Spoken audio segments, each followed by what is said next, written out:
Hey, what's going on? Hey, it's Matt here. Hey, let's take a second to talk about something about improving your property. Let's talk about not having to worry about down the road if you do want to sell at some point, having to fix up or do a lot of renovations all at one shot. It's called the rule of 1%. So let's dive into it real quick and talk about it. So it's really straightforward. It's really easy if you think about how this works. So say you bought a property, say it's worth $400,000 when you purchase it. Every year that goes by that you own or in that property, invest 1%, just 1% of the value of that home back into the home.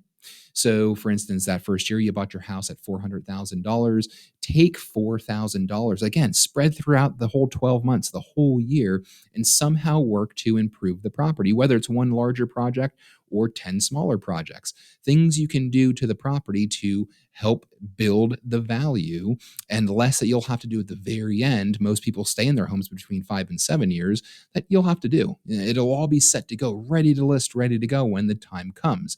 And there's tons of projects. Towards the end of this video, I'm going to list out just a handful that I can think of, that are going to be somewhere around $4,000 or less. And every single year, again, the property's building value. So year two, it might be worth, $420,000. So it's $4,200.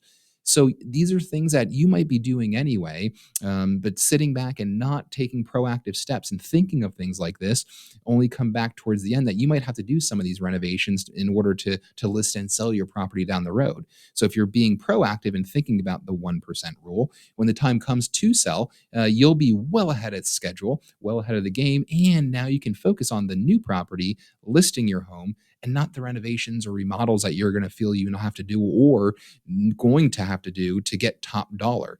Bathrooms, kitchens, things like that. Small things you can do throughout the time you've lived in it. So A, when the time comes to sell, you'll already have those renovations done to have your property looking top notch. And B, you get to enjoy some of those renovations while you're living in the home.